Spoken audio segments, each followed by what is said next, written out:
নমস্কাৰ বন্ধুসকল,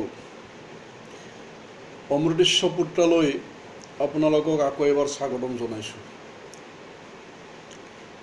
বন্ধুসকল, আজি এটা পৌৰাণিক বিষয়লৈ মই আপোনালোকৰ দৃষ্টি আকৰ্ষণ কৰিম। আমি হিন্দুসকলে যুগ যুগ ধৰি আমাৰ ইষ্ট আৰাধনাৰ লগত আৰু পৌৰাণিক উৎসৱ পৰ্ববিলাক পালনৰ নামত বিভিন্ন প্ৰকৃতি জগতৰ বিভিন্ন বিষয়ৰ লগত আমি বিভিন্ন সময়ত বিভিন্নভাৱে যুক্ত হৈ আহিছোঁ। বিভিন্ন বৃক্ষক বিভিন্ন উৎসৱ পৰ্বণত পূজা কৰাৰ, বিভিন্ন ব্ৰত বভাগৰ সময়ত বিভিন্ন বৃক্ষ ব্যৱহাৰ কৰা, শিৱ পূজাত বেলপাত, বিষ্ণু পূজাত তুলসী পাত, এনেধৰণৰ বিষয়বিলাকৰ লগত আমি হিন্দুসকল অত্যন্ত অভ্যস্ত। বামপন্থীসকলৰ দৃষ্টিত এইবিলাক 100% কুসংস্কাৰ। মিত্ৰসকল, আমি আজি এই বিষয়টো ল'ম যে শিৱ পূজাত বিল্বপত্ৰ কিয় ব্যৱহাৰ কৰা হয়। ভিন্ন ভিন্ন দেৱ দেৱীৰ লগত ভিন্ন ভিন্ন বৃক্ষৰ সম্পৰ্ক আছে। এই দেৱতত্ত্ববিলাক আচলতে কি, দেৱশক্তিবিলাক আচলতে কি, কোন কোন দেৱতত্ত্বৰ লগত কি কি প্ৰকৃতি জগতৰ কি কি বিষয় জড়িত, এই বিষয় লৈ আমি সময়ত আৰু বিতং আলোচনা কৰিম। সময়ত ভিন্ন ভিন্ন ভিডিঅ' আমি বনাম, কিন্তু তাৰ আগতে বিল্বপত্ৰৰ ওপৰত আমি অলপ দৃষ্টিপাত কৰিম। বিশেষভাৱে শিৱ পূজাততো অনাদিকালৰ পৰাই বিল্বপত্ৰ ব্যৱহাৰ হৈ আছে। 108টা 1008টা কিছুমানে লক্ষ্য বিল্বপত্ৰ দিও শিৱ পূজা কৰা দেখা যায়। যোনে নোৱাৰে অন্তৰত এটা হ'লেও বিল্বপত্ৰ অন্তত শিৱলিংগত সমৰ্পণ কৰে।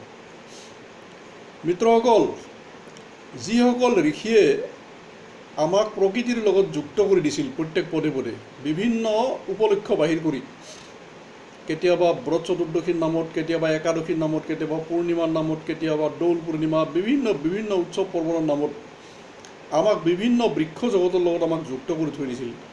কোনোবা পূজাত অশোক বৃক্ষ, কোনোবা পূজাত বিল্ব বৃক্ষ, কোনোবা পূজাত তুলসী বৃক্ষ, কোনোবা পূজাত বিল্ব বৃক্ষ, কোনোবা পূজাত বট বৃক্ষ। ইয়াৰ আচল ৰহস্যবিলাক কি আছিল?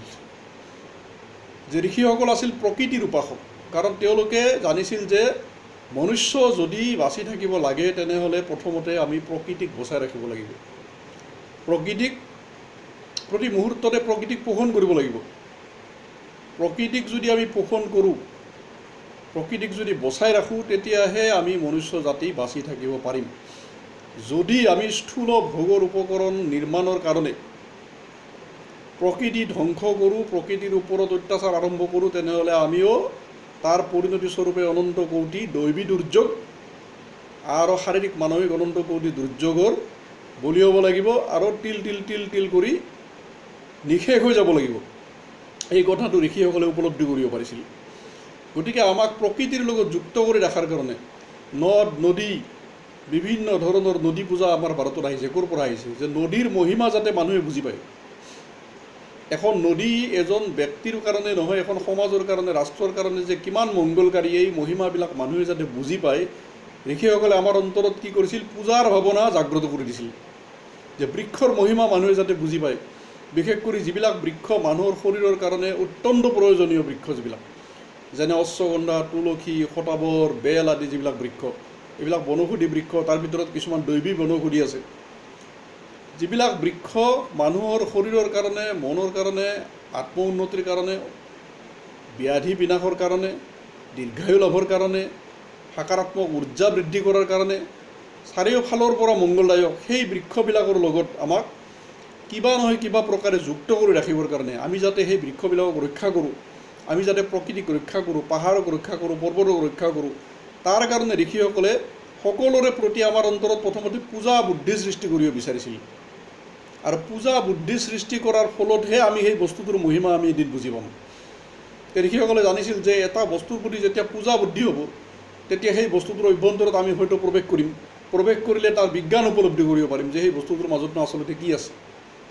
এতিয়া পাহাৰ পৰ্বত আদি সকলো পূজা এই আমাৰ ঋষিসকলে যে কৰি থৈ গৈছে, বিভিন্ন বট বৃক্ষসমূহৰ পূজা, এই আচলতে ইয়াৰ বিজ্ঞানটো আছে ইয়াৰ মাজত। যে প্ৰকৃতিৰ লগত আমি যাতে চিৰজীৱন যুক্ত হৈ থাকোঁ, প্ৰকৃতিক যাতে আমি চিনি পাওঁ, প্ৰকৃতিৰ অনন্ত মহিমাৰ দ্বাৰা আমি যাতে নিজে মহিমান্বিত হৈ নিজক দীৰ্ঘায়ু আৰোগ্য শাৰীৰিক মানসিক আধ্যাত্মিক চাৰিওফালৰ পৰা আমি যাতে লাভৱান হ'ব পাৰোঁ। বিল্ব বৃক্ষৰ ওপৰত বহুত গৱেষণা হৈছে, বিল্ব পত্ৰৰ ওপৰত বহুত গৱেষণা হৈছে। গৱেষণাৰ দ্বাৰা আয়ুৰ্বেদাচাৰ্যসকলে বিল্ব পাতৰ, বিশেষ কৰি বেলৰ পাতৰতো অসংখ্য বেমাৰত তাৰ কি যে ৰামবাণ এইটো প্ৰতিপন্ন হৈ গৈছে। বিশেষ কৰি যিসকলৰ ইনচুলিন কমি গৈছে, প্ৰাকৃতিক ইনচুলিন যিসকলৰ কমি গৈছে, দিনে ৰাতি যোনে কৃত্ৰিম ইনচুলিন দিখিনি জীয়াই থাকিবলগীয়া হৈছে, সেইসকলে যদি নিয়মিত বেলপাত খায়, বেলপাতৰ চূৰ্ণ খায়, তেওঁলোকেতো জ্বলন্ত প্ৰমাণ হাতে হাতে পাব। তেওঁলোকৰ কিছুদিনৰ ভিতৰতে শৰ্কৰা লেভেল তেওঁলোকৰ কমি আহিব। তাৰোপৰি যিসকলৰ শৰীৰত উৰ্জা কমিছে, বীৰ্য কমিছে, শুক্ৰ কমিছে, তেওঁলোকেও বেলপাত খাই চাব পাৰে। তাৰোপৰি জ্যোতিষৰ দৃষ্টিৰে চাব লাগিলে যিসকলৰ চন্দ্ৰ দূষিত, শুক্ৰ দূষিত, শনি দূষিত, তেওঁলোকে যদি বিল্ব বৃক্ষত নিয়মিত জল চৰাই, নিয়মিত যদি বিল্ব বৃক্ষত পানী দিয়ে বা বিল্ব বৃক্ষক পূজা কৰে, পৰিক্ৰমা কৰে, তাৰ ফল তেওঁলোকে হাতে হাতে দেখা পাব। বা প্ৰেছাৰৰ ক্ষেত্ৰত যিসকলৰ প্ৰেছাৰ বেছি হৈছে, তেওঁলোকেও যদি বেলৰ পাত নিয়মিত খাই থাকে, তাৰ ফল তেওঁলোকে দেখা পাব। হাৰ্টৰ বেমাৰতো প্ৰমাণ পাব। তাৰোপৰি কলেষ্ট্ৰৰেল বেছি হ'লেও বেলৰ পাত আৰু বেলৰ বিভিন্ন চূৰ্ণ আদি প্ৰয়োগ কৰিলে প্ৰমাণ পাব। তাৰোপৰি বিল্ব চূৰ্ণ ডিচেণ্ট্ৰি, ক্ৰনিক ডিচেণ্ট্ৰি জাতীয় যিবিলাক বেমাৰ, কোষ্ঠবদ্ধতা জাতীয় যিবিলাক ব্যাধি, সেইবিলাক ব্যাধিতো বেল আৰু বিল্ব পত্ৰৰ প্ৰতিপন্ন হ'বই হ'ব। গতিকে অসংখ্য ব্যাধি নিৰসনৰ ক্ষেত্ৰত যেনেকুৱা কৰি বেলগছডালৰ অপাৰ মহিমা আছে, গ্ৰহ শান্তিৰ ক্ষেত্ৰত, প্ৰাৰব্ধ শান্তিৰ ক্ষেত্ৰত যেনেকৈ তাৰ অপাৰ মহিমা আছে, তেনেকৈ আৰু এটা আশ্চৰ্য মহিমা আছে বেলপাতৰ। যিসকল সাধকে, যিহেতু আমাৰ ব্ৰহ্মচৰ্য, সংযম, বীৰ্য ধাৰণ, জিতেন্দ্ৰিয়ত্ব হৈছে সকলো সাধনাৰ মূল।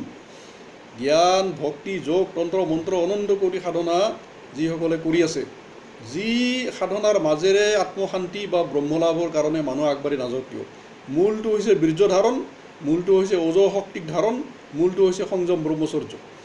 সংযম ব্ৰহ্মচৰ্য সাধনাত যিসকল কিশোৰে বা যিসকল সাধকে তৰুণ কালৰ পৰাই বা কিশোৰ কালৰ পৰাই নিয়মিত বেলপাত খায়, প্ৰমাণ চাব পাৰে, আপোনালোকে যিকোনো ব্যক্তি প্ৰমাণ চাব পাৰে, নিয়মিত যিসকলে বেলপাত খাই থাকে, তেওঁলোকৰ শৰীৰৰ অস্বাভাৱিক যি প্ৰবৃত্তি, অস্বাভাৱিক যি কাম উত্তেজনা, অস্বাভাৱিক যি লালসা বাসনা, অস্বাভাৱিক যি শৰীৰৰ ইন্দ্ৰিয়ৰ উত্থান, সেইটো ধীৰে ধীৰে কমি আহিব। তেওঁলোকৰ সংযম ব্ৰহ্মচৰ্য বীৰ্য ধাৰণৰ ক্ষেত্ৰত অৱৰ্ণনীয় সহায় পাব। আনকি যিসকলৰ ঘনে ঘনে স্বপ্নদোষ হয়, ঘনে ঘনে স্বপ্নদোষ হোৱাৰ কাৰণে যিসকলে নাৰকীয় যাতনা ভুগি আছে, বিভিন্ন আয়ুৰ্বেদিক ঔষধ ব্যৱহাৰ কৰি, এলোপেথিকতো তাৰ কোনো চিকিৎসাই নাই স্বপ্নদোষৰ, তেওঁলোকেও যদি ৰাতি শোৱাৰ আগতে বিচনাৰ তলত বেলপাত, ওমকাৰ মন্ত্ৰ লিখি বা ব্ৰহ্মগায়ত্ৰী মন্ত্ৰ লিখি বা মহামৃত্যুঞ্জয় মন্ত্ৰ লিখি বেলপাত যদি বিচনাৰ তলত থৈ দিয়ে, তেনেহ'লে স্বপ্নদোষৰ ক্ষেত্ৰত তেওঁলোকে প্ৰমাণ পাব। অৱশ্যে সাত্বিকতা বৃদ্ধি কৰাৰ কাৰণে অহৰ্নিশে প্ৰযত্ন কৰিবই লাগিব। সাত্বিকতা বৃদ্ধিৰ কাৰণে যদি অহৰ্নিশে পুৰুষাৰ্থ নকৰোঁ, তেনেহ'লে একো কাম নহ'ব। কিন্তু যে বেলপাতৰ মাজত এটা পৰীক্ষা হৈ গৈছে, যিসকলে বামপন্থীয়ে এইবিলাক অতি একেবাৰে অৰ্থহীন বিষয় বুলি ভাবিছিল, তেওঁলোকৰ কাৰণে এটা পৰীক্ষা হৈ গৈছে যে আপোনালোকে এটা কাম কৰক, বেলপাত প্ৰথমতে শিৱলিংগত সমৰ্পণ কৰক। বেলপাত প্ৰথমতে শিৱলিংগত সমৰ্পণ কৰি তাৰপিছত সেই বেলপাতটো কিছুদিন ঠিক এইখিনিত পকেটত থৈ দিয়ক।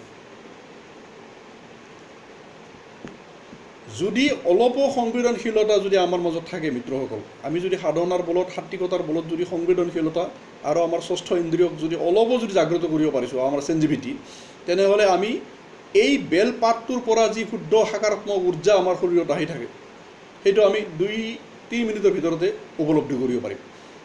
বেলপাতটো যেতিয়া আমাৰ পকেটত ৰাখিম, যদি অলপ সাত্বিকতা থাকে মোৰ মাজত, তেনেহ'লে মই অনুভৱ কৰিম যে মোৰ শৰীৰত যেন সাকাৰাত্মক উৰ্জা, সাকাৰাত্মক স্পন্দন মোৰ যেন বাঢ়ি আহিছে, মই যেন পজিটিভ ভাইব্ৰেশ্যন মোৰ যেন নিজৰ মাজত যেন বাঢ়ি আহিছে, মোৰ মনত যেন শান্তি, তৃপ্তি, আনন্দ, পুণ্যৰ ভাৱনা যেন বাঢ়ি আহিছে, যেন মোৰ ভিতৰত নিস্বাৰ্থ প্ৰেমৰ ভাৱনা, নিস্বাৰ্থ ভাল পোৱাৰ ভাৱনা যেন বাঢ়ি আহিছে, সকলোৰে প্ৰতি যেন মোৰ প্ৰেম আহিছে, হিংসা ঘৃণা আদি বৃত্তিবিলাক মোৰ যেন কমিছে, মই যেন নিজকে ব্যাপক বুলি, বিৰাট বুলি ধীৰে ধীৰে ধীৰে ধীৰে যেন শূন্যৰ মাজত, অনন্তৰ মাজত যেন মই যাব বিচাৰিছোঁ। যোনে যিমান সাধনাত উন্নত, সি সিমানে এই সূক্ষ্ম স্পন্দনবিলাক বেছি কৰি অনুভৱ কৰিব পাৰিব। কিন্তু যিকোনো ব্যক্তিয়ে এটা সাকাৰাত্মক স্পন্দন তো নিঃসন্দেহে অনুভৱ কৰিব পাৰিব, সি সাধক হওক বা নহওক।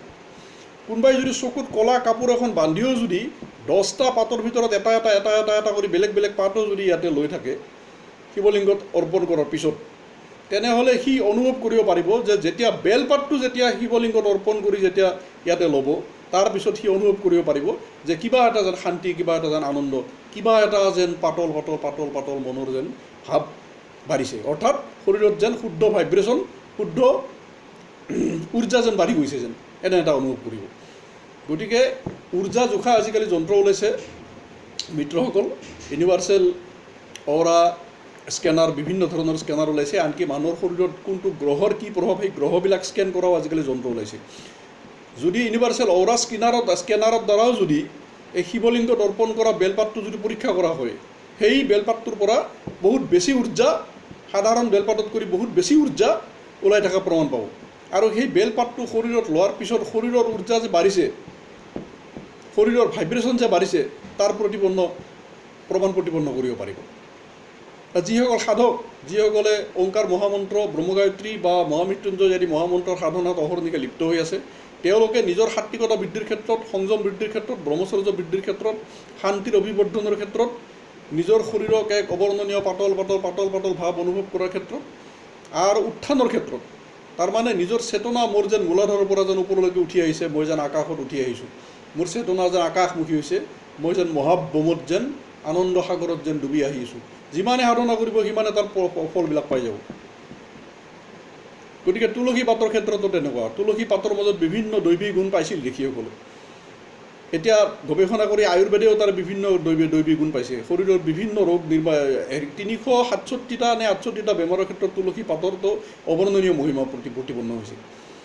গতিকে মই বিশেষভাৱে বেলপাতৰ ওপৰত ক'লোঁ। ইয়াৰ পিছত আৰু ভিন্ন ভিন্ন বৃক্ষবিলাকৰ ওপৰতো মই আলোচনা কৰিম যে কি কাৰণে ঋষিসকলে এই বৃক্ষ জগতক পূজা কৰাৰ ব্যৱস্থা কৰিছিল। নদ নদী পাহাৰ পৰ্বত সকলো পূজাৰ ব্যৱস্থা যে আমাৰ শাস্ত্ৰত আহিল, পুৰাণত আহিল, কিয় আহিল, ইয়াৰ মূল ৰহস্যটো মই আপোনালোকক অলপমান যৎকিঞ্চিত যদি আত্মাৰ মাজত যদি পোহৰ দিব পাৰিছোঁ, তেনেহ'লে মই নিজক ধন্য বুলি মানিম।